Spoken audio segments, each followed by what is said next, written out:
Ilang dekada natin siyang sinubaybayan sa telebisyon at pelikula.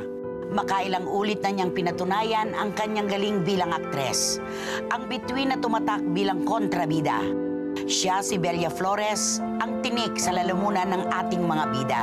Ilang taon na ang nakalilipas. Ilang kwento na rin ang naglabasan tungkol sa tunay na kalagayan ng veteranang aktres. Kumusta na nga ba siya na labis nating kinatakutan dahil sa kanyang katarayan? Nasaan na nga ba si Bella Flores ngayon? Masaya po ako.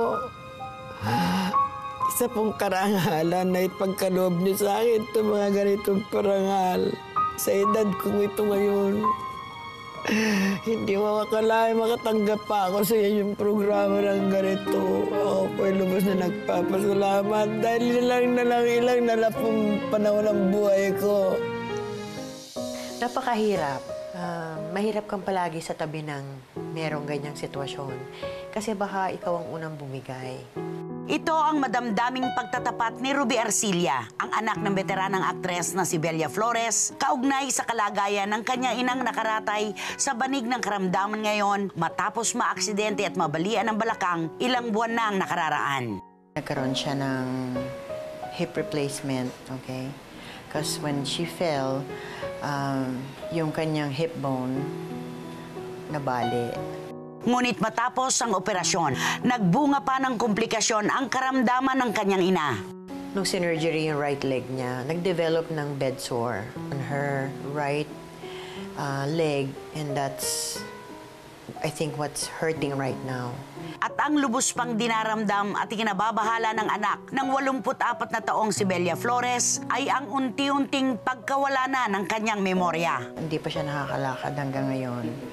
So, I guess because nakahiga siya, wala siyang, alam mo na, hindi siya kumikilos, hindi siya ano. So, I think even the mind, bumibigay na rin, parang ganun. Ito raw marahil ay maagang palatandaan ng Alzheimer's disease o tuluyan ang pagkawala ng memorya ng kanyang ina. I think she has regressed. Yung kanyang pag-iisip, medyo, of course, it's not there totally, no? Bilang kaisa-isang anak ni Tita Bella, mag-isang hinaharap ni Ruby ang kalagayan ng kanyang ina sa tulong ng kanyang asawa at anak at mga premyadong artistang kasabayan ng kilalang primera kontrabida. Miss Boots Anson Roa, Tita Susan Roses, Gloria Sevilla, Gloria Romero, lahat po yun are really behind her now to support her para mabigyan lang siya ng kaukulang treatment. Sa ngayon, ipinagkakaloob na lamang ni Ruby sa Diyos ang lahat-lahat ng pinagdaraanan ngayon ni Tita Bella Flores. I love her so much na sana huwag na siya mahirapan. But of course, yun naman ang gustong mawala siya, no? But I'm not gonna be selfish. I'm just gonna say na kung gusto ni Lord na kunin siya, bibigyan namin siya ng buong puso. I don't know if we are ready, but we are getting ready. Nakaka-relate ako kay Ruby. Tayo direct. Ako, pinagdaanan ko na yan. Ikaw, natatakot ka pa lang na magdaan sa'yo. Kapag nasa ganyang punto na ang iyong ina, parang gusto mo na siyang ibigay, pero kapag inaabot na siya, gusto mong bawiin. Kasi ganun kamahal sa atin ang ating mga magulang. At si Ruby ngayon, na pinagpapasa Diyos na lamang niya, ang nangyayari kay Tita Bella. Ako talaga lumaki ko na Bella Flores ang nag-iisang kontrabida ng aking buhay. You know what, Chrissy, ang nakakagulat nito is that not even a year ago, less than a year ago, may ginawa kaming short film. I saw that. She was brilliant. Yeah, called Contravida 101, starring Bella Flores na nagbibigay siya ng instructions kung papaano maging isang kontrabida. One shooting day yung ginawa namin at ito yung maano ko kay Tita Bella, she is 84 years old kasing edad niya si Mang Pidol, nung pumanaw si Mang Pidol. Pero si Bella talaga tried everything within her capacity to deliver yung ine-expect sa kanya. Ganun ka-professional siya. At kausap ko si Ruby, yan ang kaligayahan, tanging kaligayahan ni Tita Bella na tuwing haharap siya sa camera, nabubuhayan siya, lumalakas siya. At saka pagsayaw. Di ba? Gusto sila, Tita Vanji Labalan. Nagbo-ballroom sila. Yun. So, ito siguro yung pinakahinog na pagkakataon, ika nga, para yung mga kasama naman natin sa industriya na nakasabay ni Tita Bella, ay wag na nating sabihin yung may sobra, kundi mag-abot ng tulong.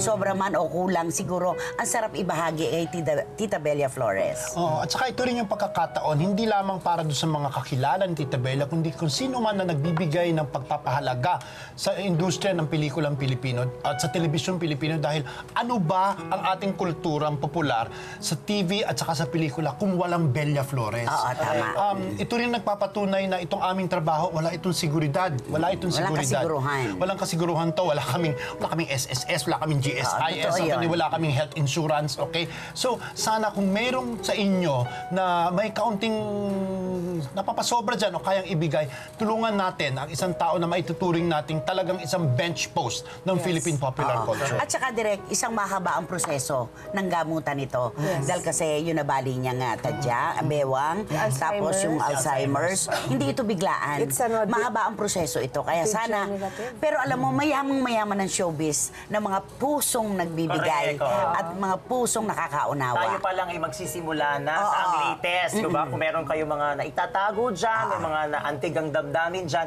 ang latest po ay magkakaroon ng fundraising project para kay Tama. Tita Bella Flores. So, I'm sure maraming sasagot. Oo, dahil ito ay, kahit siya ay nakilala bilang numero unang kontrabida sa pelikulang Pilipino, siya ang bida talaga. Dahil sa napakaraming henerasyon, nag-iisa lamang ang Bella Flores. At ngayon, matapos na napakaraming taon na ibinigay niya sa ating kaligayahan, it's our turn naman na pakita sa kanya ang respeto. At ano nga ang sabi direct, Fu and Kong, kapag walang kontrabida, walang bida. Correct. Diba? At nangunguna dyan si Tita Bella Flores. Tama. Sa listahan siya lang. Oo. Totoo Ang ka. ginawang monster ng mga magulang Correct. sa kanilang maliliit na anak na ayaw kumain at maligo. Correct. Diba? Oo. Okay, mga kapatid, tuloy-tuloy po tayo. Dekada 70 po ng sumikat ang bold movies. 80 naman ang ST Films at dekada 90 naman ang titillating movies. At sa pagpasok po ng mga kabagong panahon, unti-unti na naman bumabalik ang mga pelikula at proyektong may temang pagka-daring. May puwang pa nga ba sa mga manonood ang ganitong uri ng proyekto? Tutukan po natin. Nag-iinit, nagbabaga, nagliliyab. Walang habas ngayon ang pagpapakita ng ilang showbiz personalities ng kanilang maaalindog na karakter sa kani-kanilang mga proyekto. Mula sa mga pasabog na sexy magazine covers ng mga tinitingalang artista hanggang sa pagtatampok sa mga baguhang aktres sa mga pelikulang may sensual na tema. All out ang showdown ng mga female celebrities sa pagpapakita ng mas mapangahas nilang imahe. Sabihin na lang natin nagkasundo kami sa FHM at parang nagswak yung mga ayon sa mga gusto namin, kaya nagawa ko siya. May mga limitations ako. Sinabi ko naman sa kanila kung ano lang yung kaya ko and hindi naman sila mapilit. Kung ano lang yung komportable akong gawin, dun lang sila. Hindi naman sila yung pipilitin ka talagang to post so sexy. Well, sa FHM, ano naman siya, decent naman. Siguro kaya ko yung mga daring lang na hindi masyado nagpapakita ng skin. Konting-konti lang. I don't really think of things like that. Pag kasama sa scene at pag maganda yung pelikula, pag comfortable ako at comfortable yung mga tao that I work with, then syempre naman, we can see what will develop from that script.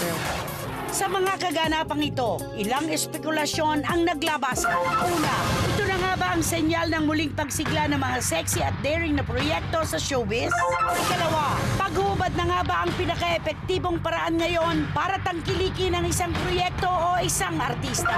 Ikatlo, ano nga ba ang posibleng implikasyon nito sa mga babaeng artista, baguhan man o may mga pangalan na? At ang huli, isa ba itong paraan para ipakita ang lakas ng isang babae sa modernong panahon o pagkakasangkapan lamang sa mga kababaihan upang mapunan ang pangangailangan ng ilan? Ang latest, punto por punto.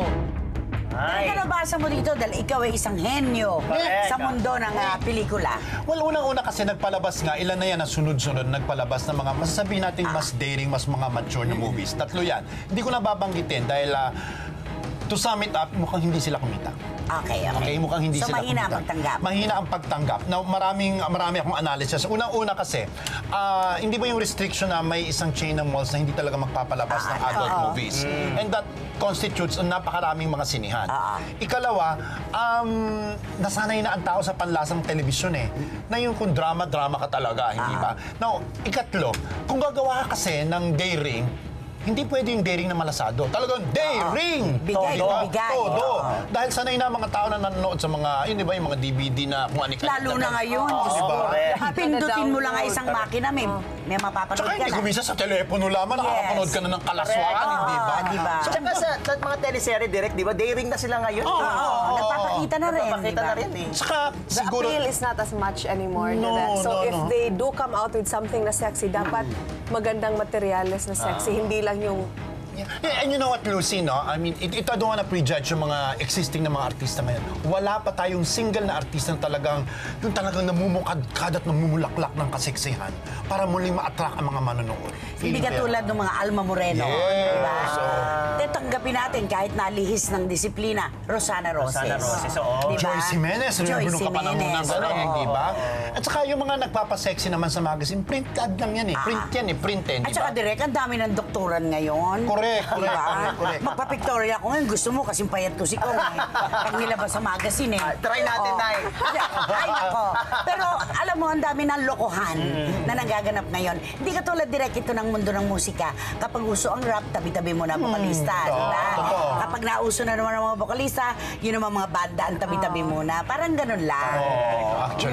Actually. Dahil dyan, Okay. isang mainit na diskusyon. Ito naman, mainit din na inaantabayanan gabi-gabi ang tambalang Derek Ramsey at Nadine Samonte sa hero seryeng Kidlat. Pero how true na nagkakamabutihan na raw itong dalawang ito? Panoorin na natin to. sige nga. From real life to real life, tambalang Derek Ramsey at Nadine Samonte, totohanan na nga ba? Yes, we're getting to know each other. Yeah, totoo yun. Bulong-bulungan noon pero hindi na maitago ngayon. Derek Ramsey at Nadine Samonte nagkakamabutihan na. Dito ako tinamaan. Mukhang nakuryente nga ang kapatid Hank sa ganda ng kanyang Kidlat co-star. Walter, do you trust me? At hindi lamang tiwala ni Derek ang nakuha ni Nadine dahil maging ang puso nito pag-aari na rin daw ng dalaga. Ang ebidensya, ang nakakakilig na photo mula sa kanilang tinagyang show at ang Facebook posts ni Nadine kung saan makikita ang sweet na sweet sila ng kapatid Hank. We're good friends. We're getting to know each other, and she's somebody that I could fall in love with. So, Hindi na talaga paaawat ang pagpapakilig ng dalawa. Kaya naman ang ating mga kapatid, patuloy na nag-aabang sa kanilang love story gabi-gabi. Patunay rito ang tumataas na ratings ng kanilang hero seryeng Kidlat na pinag-uusapan at kinagigiliwan ng lahat. Kaya naman noong nakaraang Huwebes, naghanda ang grupo ng isang Thanksgiving Mass at dinner para magbigay pasasalamat sa magandang resulta ng kanilang programa. Mga kapatid, maraming salamat po sa lahat na nanood ng Kidlat at sana patuloy niyo pa rin suportahan. thank you very much also for the wonderful ratings that we're receiving. Monday to Friday, 6:45, and marathons on the weekend. So every day is Kidlat Day. Maraming salamat sa inyo lahat. Kaya wag na wag bibitiw sa gumagandang istorya ng pag-ibig ni na Voltaire at Lara sa Kidlat. At ugaliing tumutok sa ang latest para sa pinakabagong update sa real-life tambalang Derek Ramsey at Nadine Samonte.